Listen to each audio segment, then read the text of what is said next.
میرے حضور نے ارشاد فرمایا تمہیں جو رزق دیا جاتا ہے، مصائب سے تمہیں بچا لیا جاتا ہے، آتی آتی تکلیف ٹل جاتی ہے، تمہاری نصرت دشمن کے مقابلے میں ہوتی ہے، حاسدین کے مقابلے میں تم کھڑے ہو جاتے ہو۔ فرمایا تمہیں پتہ ہے یہ تمہیں کیوں ایسا ہوتا ہے؟ فرمایا الا بدعفائکم، جو تمہارے معاشرے کے کمزور لوگ ہیں جن کی تم نے مدد کی، فرمایا یہ ان کی دعاؤں کا نتیجہ ہوتا ہے۔ ان کے اٹھے ہوئے ہاتھ اللہ کبھی خالی نہیں موڑتا ہے۔ اس لیے لاچار لوگوں کی، دکھی لوگوں کی، بے بس اور بے آسرا لوگوں کی مدد کے لیے کھڑے ہو جایا کرو۔ وہ کسی نے کہا تھا کہ بڑوں کی بڑی بڑی خدمتوں سے وہ سکون نہیں ملتا جو چھوٹے چھوٹے لوگوں کی چھوٹی چھوٹی خدمتوں سے مل جاتا ہے۔ بڑوں کی بڑی خدمتیں بھی کریں تو وہ راضی نہیں ہوتے، لیکن چھوٹوں کی چھوٹی چھوٹی خدمتیں، یار غریب کو تو پیار سے کھڑا کر کے اس کے پشت پہ شفقت کا ہاتھ پھیر دیں تو وہ سارا دن خوشی سے گزار دیتا ہے کہ آج جو ہے وہ فلاں صاحب نے مجھے تکریم دی ہے، مجھے عزت دی ہے۔ تو میرے حضور نے فرمایا کہ تمہاری جو مدد ہوتی ہے اور رزق دیا جاتا ہے یہ تمہارے کمزوروں کی وجہ سے اللہ تعالیٰ تمہارے اوپر کرم فرماتا ہے۔ اچھا، ایک اور ذریعہ رزق کے اضافے کا حضرت عبداللہ ابن مسعود رضی اللہ تعالی عنہ کی مرویات سے۔ یہ حضرت عبداللہ ابن مسعود جلیل القدر صحابی ہیں، ان کے ہاں بیٹیاں ہی بیٹیاں تھیں۔ اچھا، جب ان کا آخری وقت آیا اور یہ بڑے سخت بیمار ہو گئے تو نزع کی سی کیفیت طاری ہو گئی، تو حضرت عثمان غنی رضی اللہ تعالیٰ عنہ ان کا حال پوچھنے آئے۔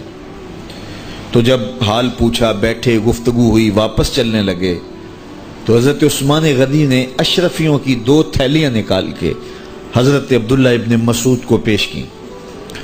تو انہوں نے کہا کہ مجھے تو اس کی ضرورت نہیں ہے، میں تو اس دنیا سے جا رہا ہوں، تو یہ مجھے کیوں دے رہے ہیں؟ تو حضرت عثمان نے کہا کہ یہ آپ کی بیٹیوں کے لیے ہے، چونکہ آپ کی بیٹیاں ہی بیٹیاں ہیں تو یہ میں ان کے لیے پیش کر رہا ہوں، آپ کو تو واقعی ضرورت نہیں، دنیا سے جا رہے ہیں تو یہ ان کے لیے ہے۔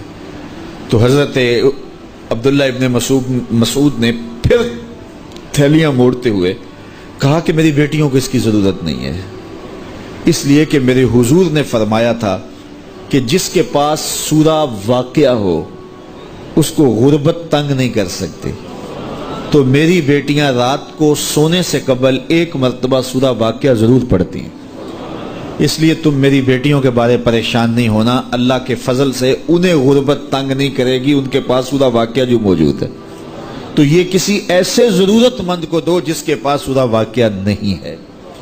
تو سورہ واقعہ کی تلاوت یقیناً رزق کی فراوانیاں اور رزق کی برکتیں حاصل کرنے کا ایک ذریعہ ہے، اور دروازے کھل جاتے ہیں اگر سورہ واقعہ کی تلاوت تسلسل کے ساتھ کی جائے۔ اس لیے اپنے معمولات میں سورہ واقعہ کو شامل کر لیجئے گا، اس کی برکات سے انشاءاللہ رزق کی فراوانیاں نصیب ہوتی ہیں۔ جب کوئی دکھیے کے کام آتا ہے اور اس کی اعانت کرتا ہے تو پھر وہ راضی ہو جاتے ہیں۔ غریب پھنسے ہوئے ماں باپ، گھر بیٹی جوان ہو رہی ہے اور بڑھاپے کی طرف اس کا رخ ہو رہا ہے اور ان کے پاس ہمت نہیں ہے کہ ان بیٹی کو اٹھا سکیں، تو کوئی صاحب ثروت چپکے میں جا کے ان کی مدد کر دیتا ہے کہ تیری بیٹی میری بیٹی ہے اور اس کو تو نے گھر کی دہلیز سے اٹھانا ہے، تو پھر وہ ایک دم خوش ہو جاتا ہے اور آسودہ ہو کے اس کا انتظام کرتا ہے اس کی شادی کا۔ تو کوئی جانتا ہے کہ اس بوڑھے ماں باپ کے دل سے کتنی دعائیں نکلتی ہیں اور اس جو ہے وہ بیٹی کے دل سے کتنی تمنائیں اور کتنی جو ہے وہ نیک جذبات ان اشخاص کے لیے ہوتے ہیں جو ان کی مدد کے لیے کھڑے ہوئے۔ تو کوئی اس کا وزن ہے؟ کوئی وزن نہیں کر سکتا کہ اللہ تعالیٰ اس کی برکت کتنی عطا کرتا ہے۔ تو اس حدیث کا آغاز یوں ہوتا ہے کہ اللہ کے محبوب اپنے اصحاب کے جھرمٹ میں تشریف فرما تھے، تو فرمایا واللہ لا یؤمن واللہ لا یؤمن واللہ لا یؤمن، اللہ کی قسم وہ شخص مومن نہیں ہے، اللہ کی قسم وہ شخص مومن نہیں ہے، اللہ کی قسم وہ شخص مومن نہیں ہے۔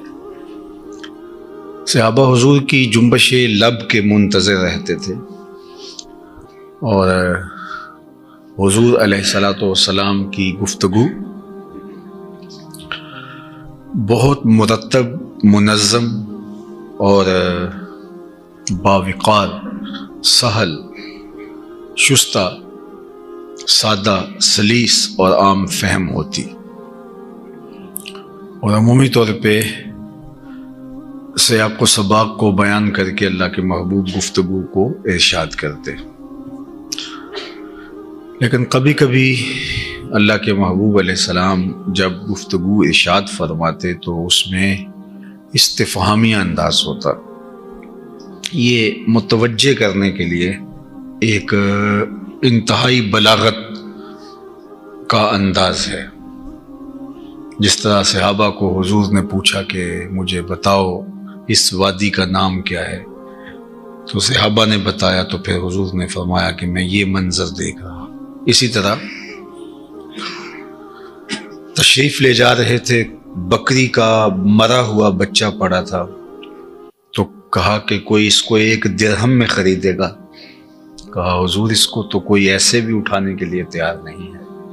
تو فرمایا جس دنیا کے پیچھے لوگ لگے ہیں، اللہ کی نظر میں اس کی بکری کے مرے ہوئے بچے کی جتنی بھی اہمیت نہیں ہے۔ اسی طرح مختلف انداز میں مختلف طرق تھے حضور، لیکن جو انتہائی اہم چیز اللہ کے محبوب علیہ السلام نے ارشاد فرمانا ہوتی تو وہ قسم سے بیان کرتے۔ تو قسم جب مجرم کوئی بیان کرے، قسم دے، یا جس پر شک ہو وہ قسم دے، یا جس پر تردد ہو وہ قسم دے، تو وہ ایک اور بات ہوتی۔ جس پر آپ کا پہلے ہی یقین ہو، جس پر آپ کا پہلے ہی اعتماد ہو، جب وہ قسم کرے تو وہ پھر ایک الگ چیز ہوتی ہے۔ اس میں مضمون کی تاکید کرنا، مضمون کو مؤکد کرنا مقصود ہوتا ہے۔ رات دیر سے بیٹا گھر آیا تو باپ نے پوچھا کدھر سے آئے ہو؟ تو اس نے کہا میں قسم اٹھاتا ہوں کہ میں سیدھا مسجد سے آ رہا ہوں، میں سیدھا فلاں جگہ سے آ رہا ہوں۔ تو اس نے باپ کی آنکھوں میں شک دیکھا تو قسم سے اس تردد کو دور کیا۔ لیکن اگر باپ گھر آئے اور آ کے بیٹوں کو، اولاد کو اٹھا کے کہو میں آج قسم اٹھا کے تمہیں ایک بات بتانا چاہتا ہوں، تو وہ کوئی تردد دور نہیں کر رہا ہوتا، بلکہ جو بات کی اہمیت ہے اس کو اجاگر کرنے کے لیے قسم کر رہا ہوتا ہے۔ تو قسم کون کر رہا ہے؟ ایک تو اس سے قسم کا مفہوم اور قسم کے متعلقات واضح ہوتے ہیں۔ پھر جو قسم کر رہا ہے وہ اس کو کس تاکیدی انداز سے کر رہا ہے۔ تو اب یہاں جو تاکیدی انداز ہے وہ منفرد ہے کہ کسی سیاق و سباق کو بیان کیے بغیر کلمے کا آغاز ہی ایسے کیا جا رہا ہے، واللہ لا یؤمنو، واللہ لا یؤمنو، واللہ لا یؤمنو، 3 مرتبہ۔ اللہ کی قسم وہ شخص مومن نہیں ہے، اللہ کی قسم وہ شخص مومن نہیں ہے، اللہ کی قسم وہ شخص مومن نہیں ہے۔ تو اب صحابہ کو تو سب سے زیادہ عزیز ایمان تھا، سب سے زیادہ عزیز انہیں ایمان تھا، اور ہمیں بھی سب سے زیادہ عزیز ایمان ہونا چاہیے، چونکہ اس دنیا میں سب سے بڑی دولت ہمیں جو عطا ہوئی ہے وہ دولت ایمان ہے، اور آخرت میں سب سے بڑی دولت جو اہل ایمان کو دی جائے گی جنت میں وہ دیدار الہی ہوگا۔ تو جو اس دنیا میں ایمان سے محروم ہو گیا، چاہے چرخ پہ جھولے، ہواؤں میں اڑے، زندگی کی ہر آسودگی اسے میسر ہو، اس کا ٹگا مل نہیں ہے، اور آخرت میں جس کو دیدار الہی سے محرومی ہوگی اس کے پلے بھی کچھ بھی، وہ ناکام اور نامراد اور خاسر اور برباد ہو گیا۔ تو صحابہ کے لیے سب سے بڑی خوشی، سب سے بڑی بات ایمان۔ اور جب یہ کہا جا رہا ہے اور بغیر تعین کے کہا جا رہا ہے تو پھر بہت ساری چیزیں، کون مومن نہیں ہے؟ تو ایک بار نہیں کہا، 2 بار نہیں کہا، 3 بار کہا، پھر تینوں بار قسم کی، واللہ لا یؤمنو واللہ لا یؤمنو واللہ لا یؤمنو۔ تو ایک دن سماعتیں رک گئی اور صحابہ حضور کی خدمت میں عرض کرنے لگے۔ ان کا انداز دیکھیے کہ انہوں نے کیا عرض کیا۔ جب آقا کریم نے 3 مرتبہ کہا کہ اللہ کی قسم وہ شخص مومن نہیں، اللہ کی قسم وہ شخص مومن نہیں، قسم ہے خدا کی وہ شخص مومن نہیں، تو صحابہ نے عرض کی لمن یا رسول اللہ صلی اللہ علیہ وسلم، حضور ہمیں بتائیے وہ کون شخص ہے جو مومن نہیں ہے۔ تو اللہ کے محبوب نے اس کے جواب میں ارشاد فرمایا الذی لا یامن جارہ بوائقہ، وہ شخص مومن نہیں ہے کہ جس کی شر سے اس کے ہمسائے محفوظ نہیں، جس کی شر سے اس کے ہمسائے محفوظ نہیں ہیں۔ حضور نے 1 بار نہیں، 2 بار نہیں، 3 مرتبہ قسم کر کے کہا۔ جس طرح ہم اپنے بچوں کو ایک ایک چیز سکھا دیتے ہیں، ہمیں بچپن میں اپنی اولاد کو یہ پختہ کر دینا چاہیے کہ اگر ہمسائے ہم سے تنگ ہیں تو پھر ہم فارغ ہیں، اور ہمارا عمل، ہمارا رویہ، ہمارا طرز زندگی ایسا ہونا چاہیے کہ ہمارے ہمسائے ہم سے، معاشرہ ہم سے، اعزاء و اقربا ہم سے تنگ نہ ہو۔ بدترین شخص وہ ہے جس کے شر کی وجہ سے لوگ اس سے کنارہ کشی کر لیں۔ کچھ لوگ اس قدر شریر ہوتے ہیں کہ بس ان کی شر سے ہر وقت پناہ ہی مانگی جاتی ہے۔ تو جس کے ہمسائے اس سے تنگ، اب ہمسائیگی کا جو دائرہ ہے وہ 40 گھروں تک ہے، 40 گھروں تک جو ہے وہ آپ کے آس پاس ہمسائیگی پھیلی ہوئی ہے۔ تو گویا پھر اس کا مطلب یہ ہے کہ جس سے بستی کے لوگ تنگ ہیں تو وہ انتہائی بدترین شخص ہے، اور اللہ کے محبوب علیہ السلام نے اس کے لیے کتنے سخت کلمات 3 مرتبہ قسم کر کے کہے کہ اللہ کی قسم وہ مومن نہیں ہے، اللہ کی قسم وہ مومن نہیں ہے۔ اللہ اکبر۔ اب اسی مضمون کو ایک دوسرے پیرائے میں اللہ کے محبوب علیہ السلام نے بیان فرمایا، اس کو تھوڑا کشادہ کر کے اللہ کے محبوب علیہ السلام نے بیان فرمایا، اور وہ یہ جو حضرت عبداللہ بن عمر بن عاص رضی اللہ تعالیٰ عنہ سے یہ روایت ہے کہ اللہ کے محبوب علیہ السلام نے فرمایا المسلم من سلم المسلمون من لسانہ و یدہ۔ مسلمان کی تعریف کیا ہے؟ مسلمان کسے کہتے ہیں؟ ہم نے ٹوپیوں اور پگڑیوں کے رنگوں اور مختلف اماموں، جبوں اور مختلف طرز عمل کو کل اسلام قرار دے دیا،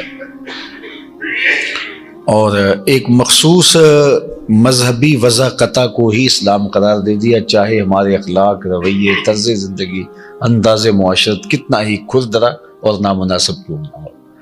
لیکن اللہ کے محبوب علیہ السلام نے جو مسلمان کی تعریف کی ہے وہ یہ تعریف کی ہے کہ المسلم من سلم المسلمون من لسانہ و یدہ۔ مسلمان کون ہے؟ جس کے ہاتھ سے اور جس کی زبان سے دوسرے مسلمان محفوظ ہیں۔ اس کا بہت بڑا مفہوم ہے، زبان سے اور ہاتھ سے محفوظ رہنے کا۔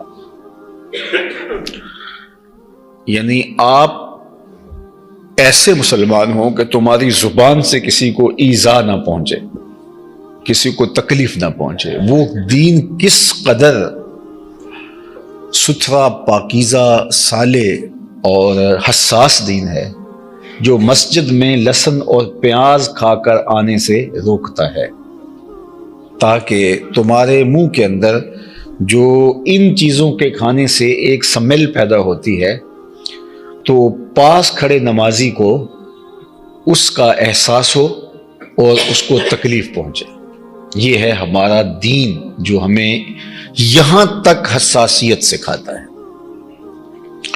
جو دین ہمیں اس درجے کی حساسیت سکھاتا ہے۔ حضرت انس بن مالک رضی اللہ تعالیٰ عنہ جلیل القدر صحابی تھے، اور انہوں نے حضور علیہ السلام کی قربت میں 10 سال گزارے تھے. خدمت رسول اللہ صلی اللہ علیہ وسلم 10 سنین، کہتے ہیں میں نے 10 سال حضور کی قربت میں گزارے، اور 10 سال میں ایک بار بھی ایسا نہیں ہوا تھا کہ حضور نے مجھے جھڑکا ہو. اللہ اکبر، کیا شفقت دی، کیا پیار دیا.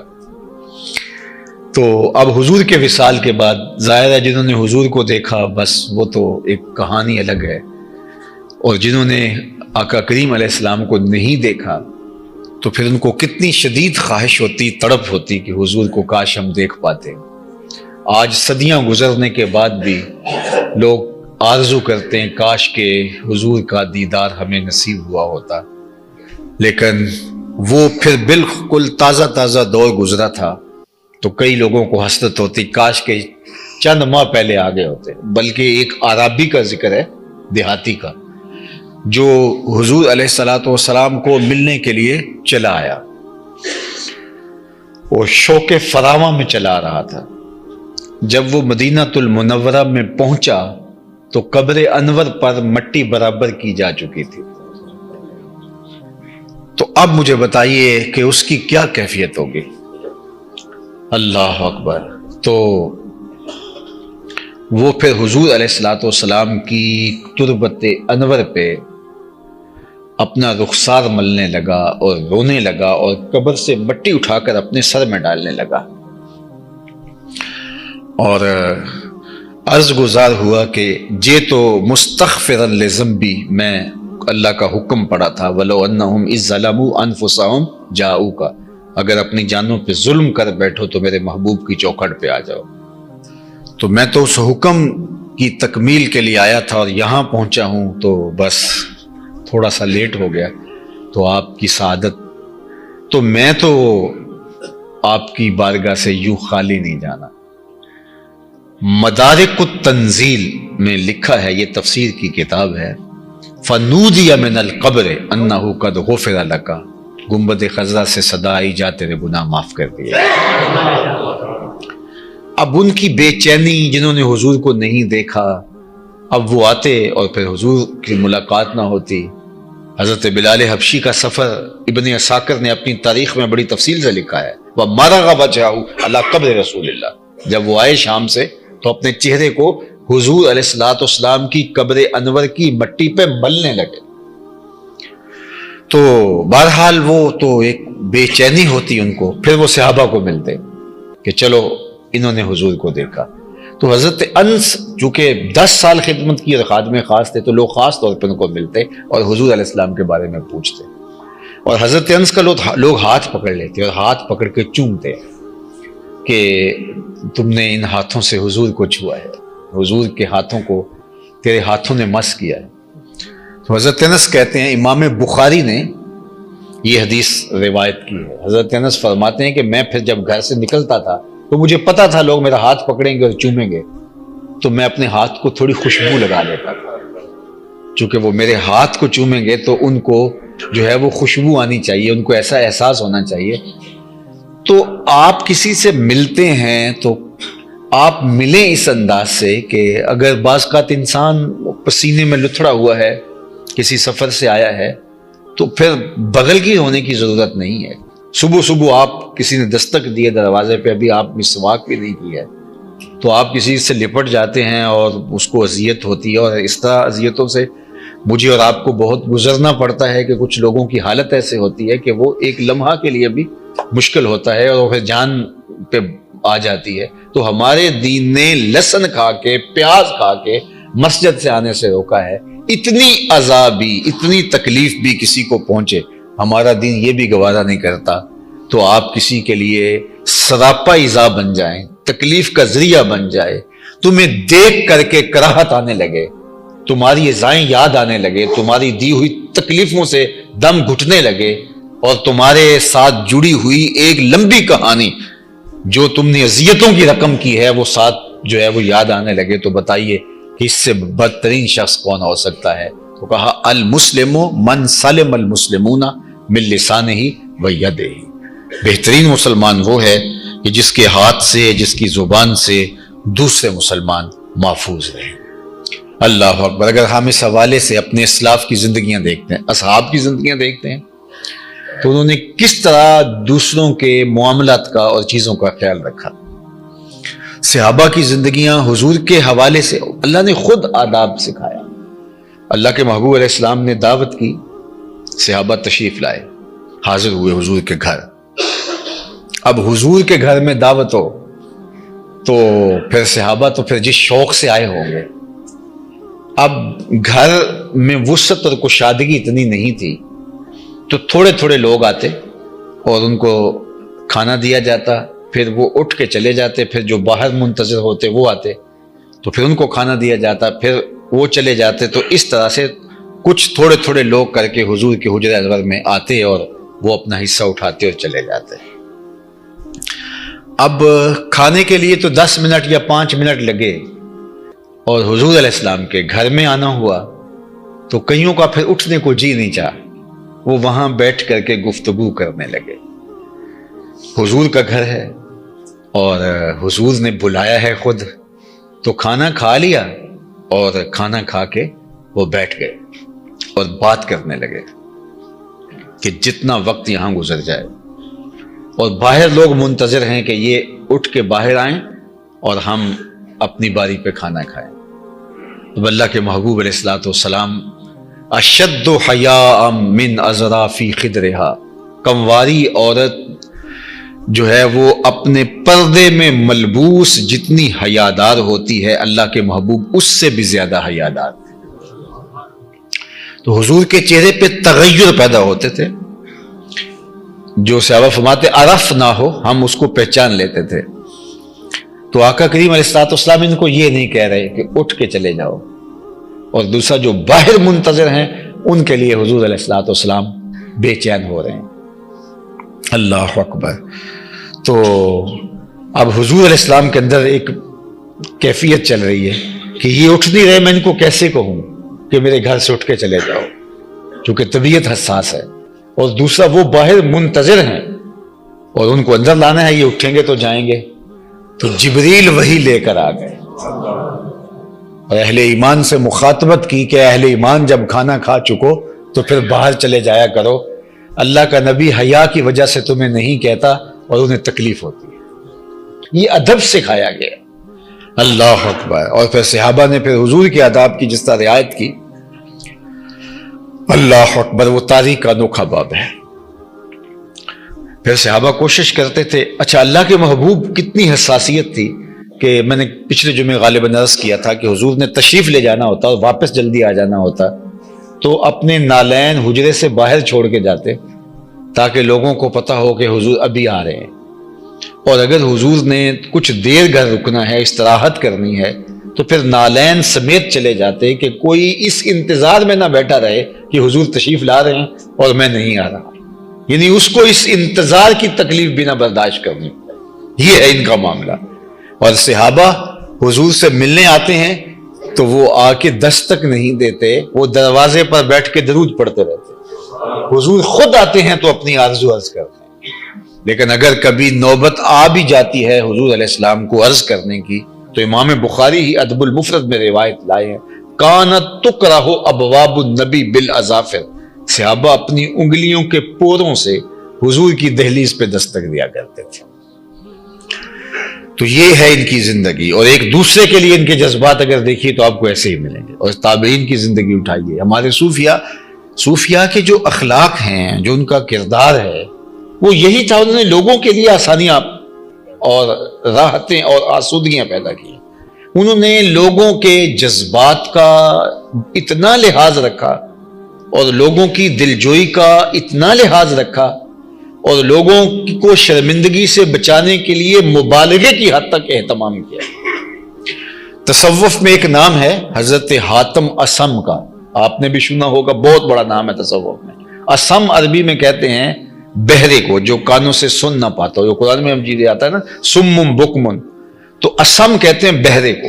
تو حضرت حاتم کے بارے میں مشہور تھا کہ یہ بہرے ہیں، لیکن حقیقت حال اس سے برعکس ہے، وہ بہرے نہیں تھے. ہوا یہ کہ آپ کے پاس کوئی خاتون اپنا کوئی دکھڑا لے کر آئی تو بیٹھتے بیٹھتے اس کی ہوا خارج ہو گئی تو یہ تو ایک طبی اور فطری عارضہ ہے، لیکن عمومی طور پہ اگر ایسا ہو جائے اور برسر مجلس ہو جائے تو انسان سبکی محسوس کرتا ہے، شرمندگی محسوس کرتا ہے، جبکہ یہ ہر ایک کے ساتھ جڑا ہوا عارضہ ہے، لیکن یہ ایک بہرحال انسان کا ایک پرائیویٹ مسئلہ ہے۔ تو وہ خاتون تھی، پھر تو حضرت کے سامنے جب بیٹھنے لگی تو ہوا خارج ہو گئی، تو وہ شرمندگی سے پسینے میں شرابور ہو گئی کہ ایک بہت بڑے بزرگ کے پاس آئی ہوں اور یہ کیا ہو گیا مجھ سے۔ تو وہ شرمندہ ہوئی جا رہی تھی، اور جب وہ بات کرنے لگی تو حضرت نے ایسے کان پہ ہاتھ رکھ کے کہا ذرا اونچا بولنا۔ اس کو تاثر یہ دیا کہ میں اونچا سنتا ہوں، تو وہ اس کی جو شرمندگی تھی وہ ختم ہو گئی کہ میں خامخواہ شرمندہ ہو رہی تھی، حضرت تو اونچا سنتے ہیں اور بہرے ہیں۔ پھر جب تک وہ خاتون زندہ رہی حضرت حاتم بہرے بنے رہے، کہ اس کو اگر پتہ چل گیا کہ میں بہرا نہیں ہوں تو اس کو تب شرمندگی ہو۔ یہ تھے ہمارے صوفیاء کے اخلاق۔ اب تو صوفی جبے سے بنتا ہے نا، اب تو صوفی لمبی پگڑی سے بنتا ہے، ہاتھ میں ڈنڈا پکڑے تو صوفی بنتا ہے، دمال ڈالے تو صوفی بنتا ہے۔ آج تو صوفی اور پٹکا باندھنے سے بنتا ہے، رقص اور ڈھول کی تھاپک پہ ناچنے سے صوفی بنتا ہے، لیکن حقیقی صوفی وہ یہ نہیں ہوتا۔ اقبال نے بھی کہا تھا نا کہ فقر قرآن احتساب ہست و بود، نئے رباب و مستی و رقص و سرود، فقر اریاں گرمی بدر و حنین، فقر اریاں بانگے تکبیر حسین۔ تو رقص و سرود کا نام فقر نہیں ہے، فقر ان اوصاف حمیدہ کا نام ہے، اقدار عالیہ کا نام، اخلاق حسنہ کا نام ہے۔ یہ وہ خوبصورت صوفی ایک خوبصورت اور ایک صالح پاکیزہ بے زرع انسان ہوتا ہے، اور ہمارا دین ہمیں یہی سکھاتا ہے المسلم من سلم المسلمون من لسانہ و یدہ۔ اللہ تعالی ہمیں ایسا بنائے کہ ہماری زبان سے اور ہمارے ہاتھ سے کسی کو تکلیف نہ پہنچے، اور ہمارے مرنے کے بعد لوگ گواہی دے سکیں کہ یار یہ بندہ، اس سے ہمیں کوئی کبھی تکلیف نہیں پہنچی۔ ورنہ ہم نے ایسے بندے بھی دیکھے ہیں کہ جب وہ مرتے ہیں تو لوگ زبان سے کہیں نہ کہیں تو ان کا دل کہتا ہے شکر ہے جان چھوٹی، خاص کم جہان پاک، اور ان کے لیے تعریف کے لفظ ہی نہیں مل رہے ہوتے۔ زیادہ سے زیادہ لوگ یہ کہہ دیتے ہیں اور ساڑھے نال ویسے چنگائی سی، مطلب کیا کہ اس نے لوگوں کی ناک میں دم کر رکھا تھا، صرف ہمیں چھوڑ گیا ہے، تم نظر نہیں آئے ہوگے، ساڑھے نال بس چنگائی سی، اس کا مطلب وہ کسی کے ساتھ اچھا نہیں تھا۔ لیکن کاش کہ اچھی گواہیاں پیدا کریں اور اپنے آپ کو مؤثر اور فعال بنائیں، اور ہمارا وجود بے ضرر لوگوں کے لیے ہو۔ اللہ ہمیں صالح اور پاکیزہ معاشرت کی تشکیل